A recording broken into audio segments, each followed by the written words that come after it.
তোমার সাথে বিয়ে দিতে বলতেছে। শোনার সঙ্গে সঙ্গে আমর ইবনে ওয়াহাবের চক্ষু বড় হয়ে গেছে। ভালো করে শুনি, ডাক দেখে ভাই বিরক্ত করি না তো, তুমি যাও তো ভাই। সাদারে কয় তুমি ভাই বেরিয়ে যাও। সাদ মানে মনে কয় বেরিয়ে গিয়ে যাইতে বললে আমার কি, আমি তো আর আসি নাই, পাঠাইছেন নবী। মনে মনে কয় একবারে মুখখানা বেজার করিয়া চলে আসছে। রহমতের রসুলের মজলিসের মধ্যে এসে পড়ছে।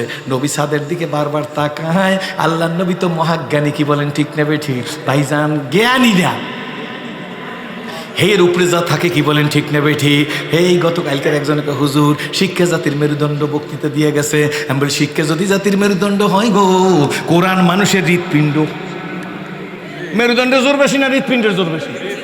এই শিক্ষা যদি জাতির মেরুদণ্ড হয়, কোরআন আল্লাহর কোরআন আমাদের হৃৎপিণ্ড। কারা স্বীকার করো? হাত জাগাও।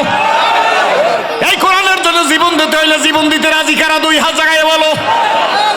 জোরে কোন আল্লাহুম্মা আমিন। শিক্ষা জাতির মেরুদণ্ড, কোরআন আমার হৃৎপিণ্ড। জোরে কোন আলহামদুলিল্লাহ। সাদ নবীজির কাছে বসছে। আল্লাহ নবী বারবার সাদের দিকে তাকায়। আল্লাহ নবী মাঝে মাঝে একটু মুস্কি হাস দেয়। আল্লাহ নবীকে আমি বুঝে ফেলাইছি, সাদের নেগেটিভ অ্যান্সার দিয়ে দিছে। এমন সময় সাদ ওই আমর ইবনুল ওয়াহাবের ঘর থেকে বের হইয়ে পারে নাই। এমন সময় ঘরের ভিতর থেকে দরজা একটা টোক্কা দিছে। পর্দানসীন বাড়িতে ডাক দিয়ে কয় না যে এই করলা বাজানের নাই হুজুরের জন্য, এরা টোক্কা দেয়। এতে পর্দার খেলা বইবে? পর্দার মেয়ে তো মনে করছে আমর ইবনুল মেয়ে টোক্কা দিছে, এ মনে করছে সাদ বুঝি এখনো বসা, টোক্কা দিছে ঘরের মধ্যে। আমর ইবনুল ওয়াহাব ঢুকছে। দেখ দেখ আব্বা গো, কারে আপনি নামাই দিলেন? কে মেহমান আসছিল? কয় কথা বলিস না, আমার মন ভালো লাগে না। কয় আব্বা কারে নিয়ে নাস্তা দিলেন? কয় এই সাদ নামে একজন মুসলিম আসছে, মোটা, বয়স কম, মাথার চুলগুলা কোকড়ানো, অনেক মোটা, বিশ্রী কালো। কয় আব্বা তারে পাঠাই দিলেন কেন? কয় মা তুই বুঝবি না, আমার মাথা ঠিক নাই, সে তোর বিয়ের প্রস্তাব দিয়েছে, নবীজি নাকি তারে পাঠাইছে। কয় আব্বা তারে কি করছেন? কয় ঘর থেকে নামাই দিছি। মেয়েটাই কি কয় শুই না নাও মায়েরা, বোনেরা, মেয়েরা। মেয়েটি ডাক দেখে আব্বু গো, যদি রহমতের রসুল পাঠাইয়া থাকে আর যদি অনাহুত আপনি তারে বেইজ্জত করিয়ে ঘর থেকে নামাই দেন। এ আব্বা আমার ভয় হইতেছে, অনতি বিলম্বে কোরআন আপনাকে অপমানিত করবে। আপনি নামাই দিয়েছেন কারে? যদি নবী পাঠাই থাকে আর আপনি যদি তারে ডিনাই করেন, তাহলে কোরআন শরীফের দ্বারা আপনি অপমানিত হবেন। তার মানে আল্লাহ আপনাকে অপমানিত করবে। এই কথা শোনার সঙ্গে সঙ্গে আমর ইবনুল ওয়াহাবের সেন্স ফিরে আসছে। মদিনার মসজিদে বই এক পুলিশ আমার কয় মা ইসমুকা? বলে ইসমে সিরাজুল ইসলাম সিরাজি। না, আমি বলছি ইসমে মোহাম্মদ সিরাজুল ইসলাম সিরাজি। কয় মাফি মালুন মুশকিল কাতির। আমি বুঝি না, অনেক সমস্যা। আর বা তুই 4 নাম ব্যবহার করো, মোহাম্মদ, সিরাজুল ইসলাম, সিরাজি। আমি বলি ইংলিশ মালুম? নাম সামথিং। আমি বলে কোনো সমস্যা নাই, নাম তো আল্লাহ, আমি 4 দিয়ে একে ব্যবহার করলে তোর ভাগে কি কম পড়বে? বলার পরে পুলিশ ঘুষে আমার কপালের প্রকারে চুমা দিচ্ছে। ওদের 3টে, আমি দিছি 7টা। সুবহানাল্লাহ। মাসমুকা? কয় আহমদ। জোরে কর সুবহানাল্লাহ। English Malum? Malum. What is your father's name? বললো। তোমার মার নাম কি? কয় মা মুশকিল কাতির। আমার বেশি সমস্যা, তুই বারবার আমার নাম জিজ্ঞেস, আমার বাপের নাম জিজ্ঞেস, আমার মায়ের নামটা কি করবি? মাফি মালুম, তুই তোর মার নাম বল, আমিও আমার মার নাম বলবো। এরপরে অনেক ঘটনা ঘটছে। জোরে কর সুবহানাল্লাহ। অন্যদিন আসলে বলবো। কথা এই পর্যন্ত। হযরত রাসূল পাক সাল্লাল্লাহু আলাইহি ওয়াসাল্লামের কাছে আইসা সাদ আগেই বসা, মনে আছে তো? আর আমর ইবনুল ওয়াহাবের মেয়ে কয় আব্বা আপনি তো কোরআন দ্বারা অপমানিত হবেন, ওহীর দ্বারা অপমানিত হবেন আপনি, যদি আল্লাহ নবী পাঠাই থাকে।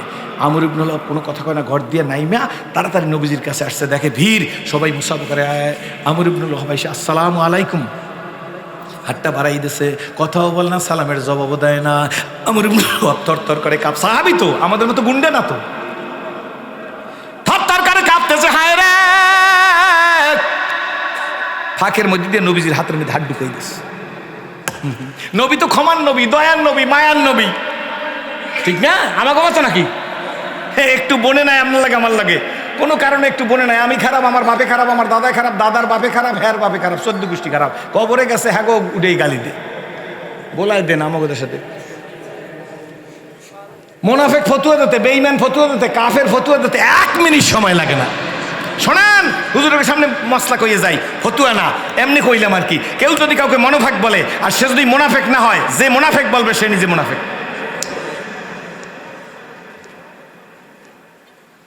আমর ইবনে ওয়াহাব রহমাতুল্লাহ নবীজির দিকে হাত বাড়াইয়ে দিছে। আল্লাহ নবীর হাতটা ধরে কি ইয়া রাসূলুল্লাহ সালাম দেই, জবাব দেন না, হাত দিন, মুসাফা করেন না। নবী গো, আমি কি অপরাধ করলাম? আল্লাহ নবী অন্যদিকে তাকায় কয়, আমর ইবনে ওয়াহাব গো, তুমি তোমার নবীর প্রস্তাবকে কেমনে প্রত্যাখ্যান করলা? 1000 টাকা খাইয়া ভোটটা কেমনে দিলি? বলতে পারি না হুজুর, বলতে পারি না হুজুর। খান না তো আপনারা, খাইবেন না। 1000 টাকা ভালো বেটা নাস্তা হয় না কি? ঠিক তেমনি ঠিক। ওই ফাঁক দিয়ে এক কাপ চা দিলেই তো হুজুর দিয়ে দে। আহা, কেমনে তোমার নবীর প্রস্তাবকে ডিনাই করলা? সাহাবী তো আমর ইবনে ওয়াহাব সাকিব গোত্রের নাম মুসলিম না? ডাক দিয়া কয়, নবীজি ভুল করে বলছি, আমি এই সাদের বিশ্বাস করি নাই। নবী গো, আপনি যে পাঠাইছেন তা আমি বুঝি নাই, আমারে ক্ষমা করেন। ইয়া রাসূলুল্লাহ, ভুল হয়ে গেছে, আমি ক্ষমা মাপ চাই। ও নবীজি, আমার মেয়েকে সাদের সাথে বিয়া দিয়ে দিতে চাইলে এখন আমি রাজি আছি, আপনি আমার মেয়েকে বিয়া দিয়া দেন। আল্লাহ নবী মুস্কি আর দিছে। আমর ইবনে ওয়াহাবের দিকে তাকায় কয়, সাদরে রেডি হ, আমর ইবনে ওয়াহাব তোর শ্বশুর হইতে চলছে। আল্লাহ নবী ডাক দিয়ে কয়, এই সাহাবীরা রেডি হ, আমর ইবনে ওয়াহাবের মেয়ের সাথে সাদ নও মুসলিমের বিয়ে হইবে। আল্লাহ নবী বলে, 400 দিরহাম মোহর ধার্য করিয়া আমর ইবনে ওয়াহাবের মেয়েকে সাদ তোমার সাথে বিয়া দিলাম। তুমি বলো উক্ত মোহর সহ আমি কবুল করলাম। এইভাবে বিয়ে করেন না, না ডিজিটাল পদ্ধতিতে? এখন বিয়ে শুরু হয়ে গেছে। সৌদি আরবে ফোন করছে, এই বই কয় কবুল। তো যদি সিরাজুল ইসলামের তা মেরাজুল ইসলাম কয় কবুল, হেলে কি হইবে?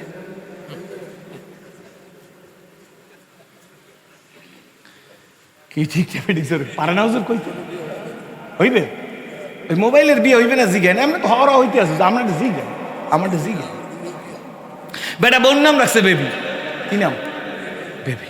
বেটা গেছে নিউ মার্কেট, নিউ মার্কেট যাইয়া আগের দিনে বেবি ট্যাক্সি আসলে, এখান দিয়ে আমি বেবিতে গেছি, মনে আছে হুজুর? ওই যে নাকের মধ্যে ফটফট ফটফট করে উঠতে, জামা জমায় কালো, বেবিতে যাইয়া গাড়ি উঠছি। এই বেবি এখন নাই, তাই বেবি ট্যাক্সি আলা নিউ মার্কেটের মধ্যে ঘুরতে আসে, স্বামী আর স্ত্রী বাজার করতে আসে।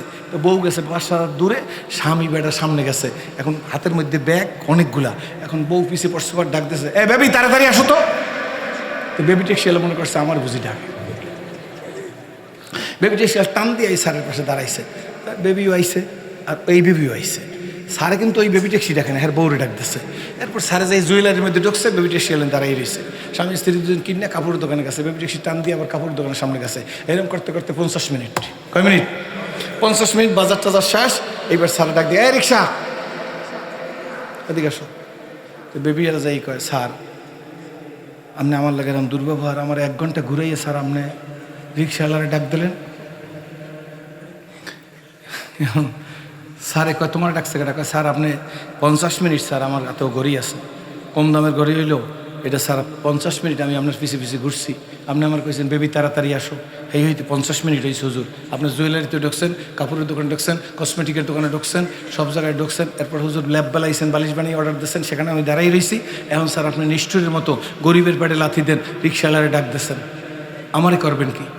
তো এই বেবি এলাকার সিন্ডিকেট আসলে, এই সিন্ডিকেট এলাকার চতুর্দিক দিয়ে কয়, স্যার কী হয়েছে? কয়, দেখেন আমি এই বেবি এলাকা ডাক দিই না, আমার স্ত্রী জেন্টেলম্যান ভদ্রমহিলা, তারা আমি ডাক দিচ্ছি বেবি কইয়া। সিন্ডিকেট না, সমিতি তো, এরা দিক দিক। স্যার আপনি যত বেবিরই ডাকেন কামাইবে না, গরিবের পেটে লাথি দেবেন না। এই যেহেতু 25-30 বছর আগের কথা, স্যার সৎখানে একটা হাত দিয়ে দেন। এরা কত কত ওই বেবির স্বামী এরম করে, বেবির দিক চাই এরম করে, কি করে? রাগের চোটে।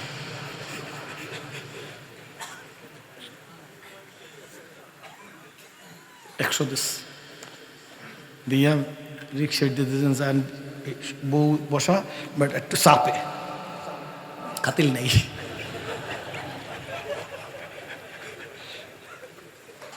বাড়ি যাই কয়, আজ নাম পাল্টাম, 100টা টাকা খাইয়ে দিস তোর নামের ওই সময় 100 আন কয়েক হাজার টাকা ওই নামের কারণে আমার 100 শেষ।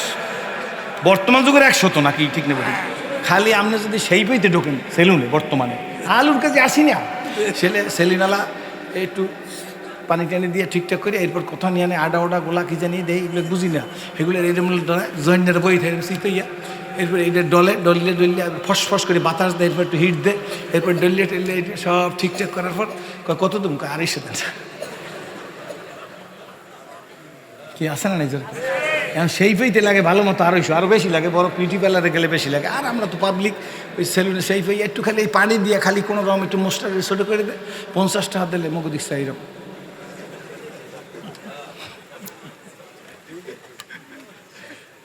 কি ঠিক নেবে ঠিক জোরে কর ভালো করে বুঝছেন ডাক দিছে সাদের সাথে আমার মেয়ের বিয়া দিয়ে দেন নবী তো ক্ষমার নবী মাফ করে দিয়েছে মনে আছে নি আল্লাহ নবী 400 গ্রাম মহারানা দিয়া সাদের সাথে আমর ইবনুল ওহাবের মেয়েকে বিয়ে পড়াই দিয়েছে সাদের ডাক দেখে সাদ গো আমর ইবনুল ওহাবের উপর দুঃখ রাইখো না সেদিন খারাপ ব্যবহার করছিল এখন ব্যবহার দিয়ে তুমি পোষাইয়ে দিও জোরে কোন সুবহানাল্লাহ এ আমর ইবনুল ওহাব সাদের ব্যবহার দিয়ে পৌঁছাইয়ে দিও সেদিন কিন্তু তুমি খারাপ ব্যবহার করছ জামাই না ব্যবহার দিয়ে পোষাইয়ে দিও আর সাদের কয় শ্বশুর না ওই পুরান কথা মনে রাখো না জোরে কোন সুবহানাল্লাহ নবীর শিক্ষা জোরে কোন আলহামদুলিল্লাহ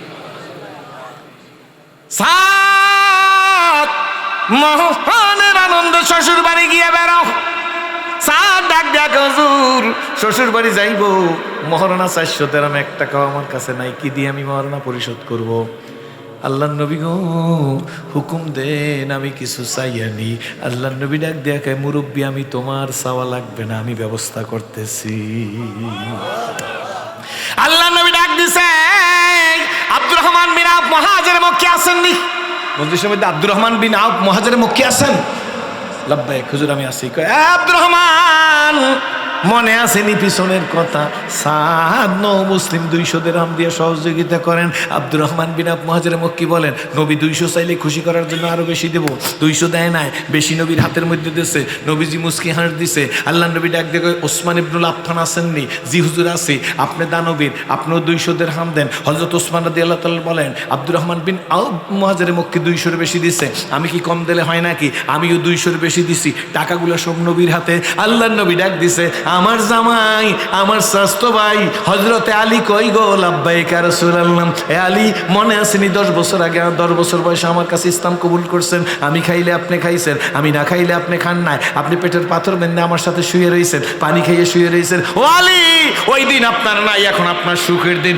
আলী গো এই সাদরে আপনিও 200 দিরহাম দেন হযরত আলী বলে নবী পিছনের কথা বইলে কথা বলছে আমি 200 দিলে হয় না আমি আরো বেশি দিলাম সমস্ত টাকাগুলো নবীজির হাতে আল্লাহ নবী হাতের মধ্যে নাড়তেছে ডাক দেয়া কয় সাদরে 400 দিরহাম মহারণা পরিশোধ করো বাকি টাকা দিয়ে কাপড় চোপড় তেল সুগন্ধি কিনে শ্বশুর বাড়ি যাও সাদ নবীর হাত থেকে টাকা নিয়ে বাড়িতে গেছে সময় মতো বাজারে গেছে বাজারে যাইয়া দোকানে বসছে দোকানে 400 দিরহাম আলাদা করে রাখছে আর বাকি টাকা দিয়ে তেল সুগন্ধি কাপড় কিনতেছে ইন্দিমিনটা বাজারের ভিতর থেকে কে বলতে বলতে যাইতেছে নবীজির সাথে জিহাদে যাইবে কে চলো নবীজির সাথে জিহাদে যাইবে কে চলো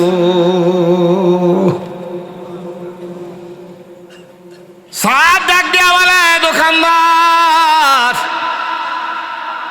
ওয়েট এন্ড সি কাপড় চোপড় বাইর করি না তেল সুগন্ধি বাইর করেন না যাবেন কই আসতেছি রাস্তার মধ্যে বাজারের মধ্যে ঘুরতেছে কে ঘোষক কে বললো নবীজির সাথে জিহাদে যাইবে কে চলো লা তুলহিকুম আমওয়ালুকুম ওয়ালা কার কথা মনে পড়ে গেছে আয়াত জোরে কোন সুবহানাল্লাহ আরো জোরে কোন সুবহানাল্লাহ বাজার থেকে ঘুরে আসছে মনটা ভালো না দোকানদারকে ডাক দিয়ে কয় দোকানদার ঘোষক খুঁজলাম পাইলাম না আপনি তড়িঘড়ি করে এগুলা তাকের মধ্যে রাখেন ও দোকানদার লোহার হেলমেট আসেনি যুদ্ধের পোশাক আসেনি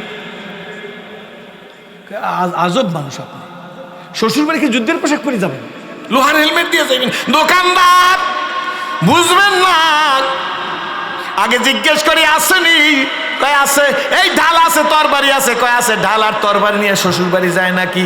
দোকানদার যুদ্ধের পোশাক বের করেন, ঢাল তরবারি বের করেন, লোহার হেলমেট বের করেন। আমি আসতেছি, বাজারে গেছে একটা যুদ্ধের ঘোড়া 300 দিরহাম দিয়ে কিনছে, 300 দিরহাম দিয়ে কিনা আস্তে করিয়ে আসছে দোকানের সামনে, ডাক দিয়ে কয় দোকানদার এটা যুদ্ধে যাওয়ার জন্য রেডি করছি।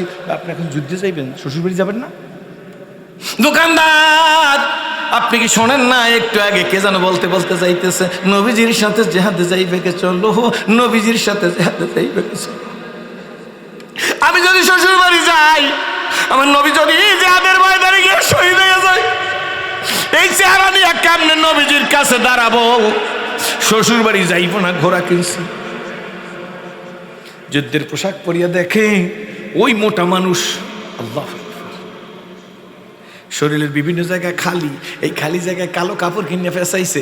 এরপর মহাজারদের কাতারে গিয়ে দাঁড়াইছে। হজরত আলী কারমুল্লাহ বাম পাশে দাঁড়ানো।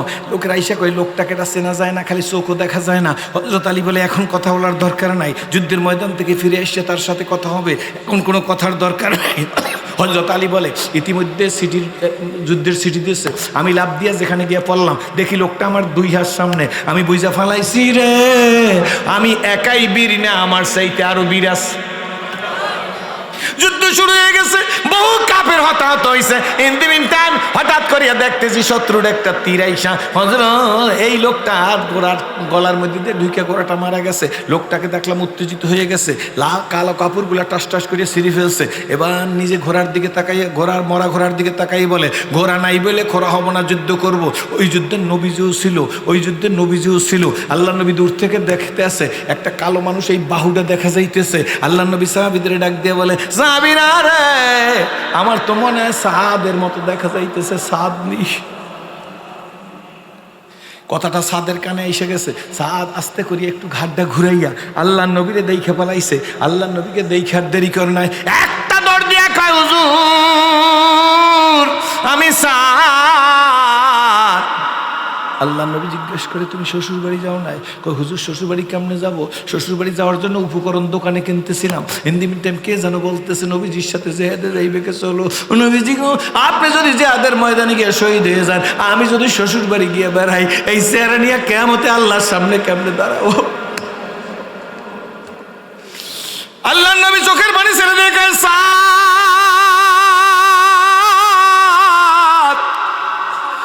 আমি যেন দেখতেছি ডাগর ডানা হুরেরা তোরে ইস্তেকবাল দিতে আছে। আমি বেহেস্তি হুররা তোরে ইস্তেকবাল দিতেছে, আমি দেখতেছি। যা, যে আশা করি ইসলাম কবুল করছো, আল্লাহ যেন তোর সেই আশা পুরা করে। সাদের দোয়া করে দিয়েছে। যুদ্ধ চলতেছে, আরো দ্রুত বেগে যুদ্ধ করতেছে। হঠাৎ করিয়া 2 জন সাহাবী দৌড়ে আসছে নবীজির সাথে। সংক্ষেপ করলাম, ডাক দেখো নবীজি গো, একটু আগে যে সাদের দোয়া করিয়া দিয়েছেন, সেই সাদ তো শহীদ হয়ে গেছে। আল্লাহ নবী কেঁদে ফেলছে। পুকুর বাড়ি ছেড়ে দিয়ে আল্লাহ নবী বলে খবরদার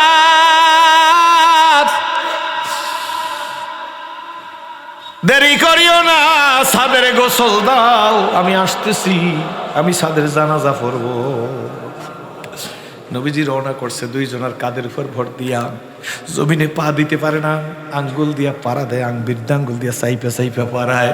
এক সাহাবী দৌড়ে এসে কয় নবীজি, ও নবীজি, পা দিয়া পাড়া দিতে পারতেছেন না, ব্যাপার কি?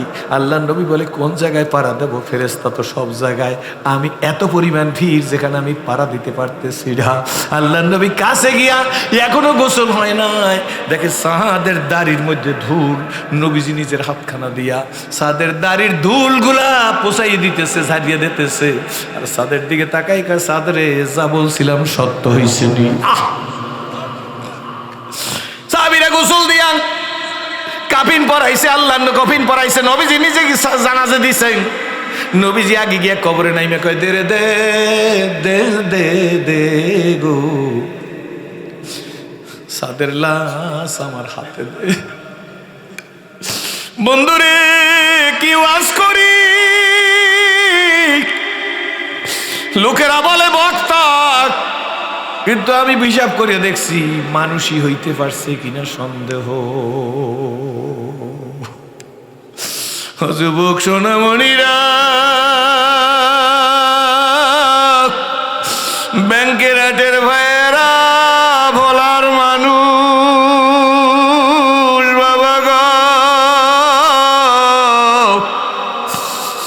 আমি ছিলাম জাহান্নামের আসামি,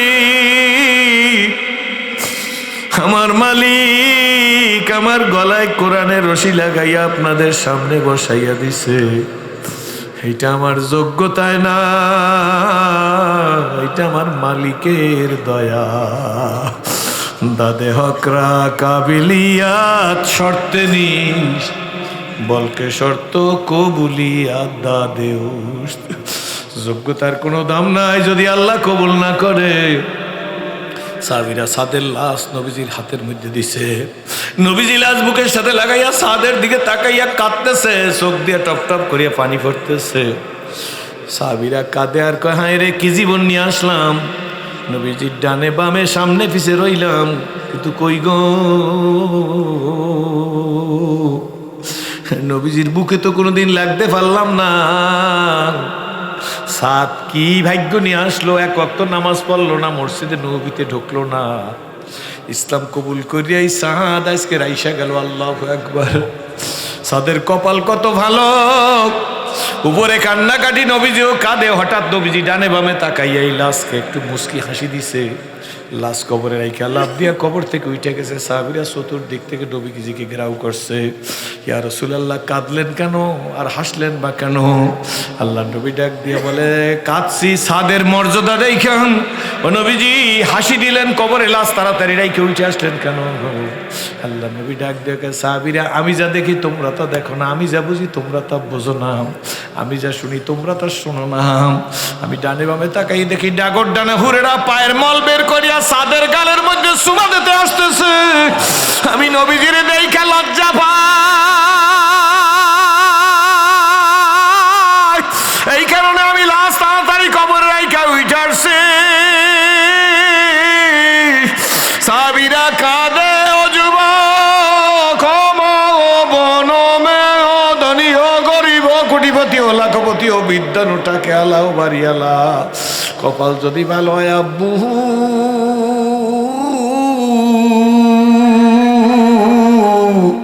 রাস্তার পাশের থানকুনি পাতা খাইয়া বড় বড় রোগ ভালো হইয়া যায়।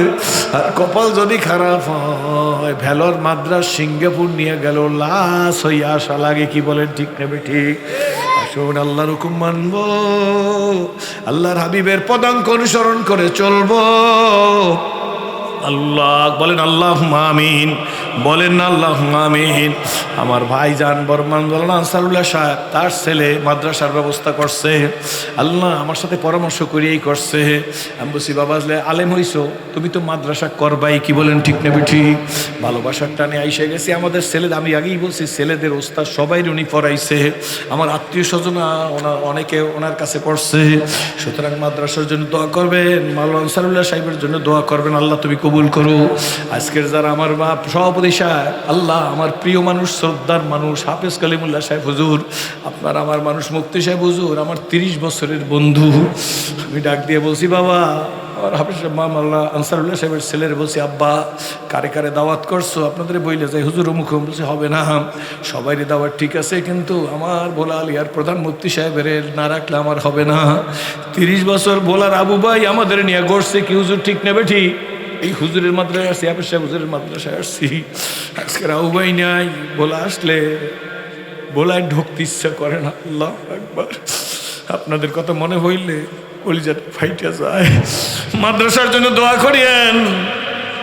আল্লাহ যেন মাদ্রাসাকে গহরডাঙ্গার শামসুল হক ফরিদপুরের মাদ্রাসার মতো কবুল করে। জোরে খান আল্লাহুম্মা আমিন। বেঁচে থাকলে আপনাদের সাথে সাক্ষাৎ হবে। আপনারা খুশি কারা মাদ্রাসার কারণে, তারা একটু হাত জাগায় দেখান। যদি খুশি হন, আমি আপনাদের কাছে পরীক্ষামূলকভাবে একটু দাবি করব, কোনো টাকা চাও চাই, টিন দেবেন, সিমেন্ট দেবেন।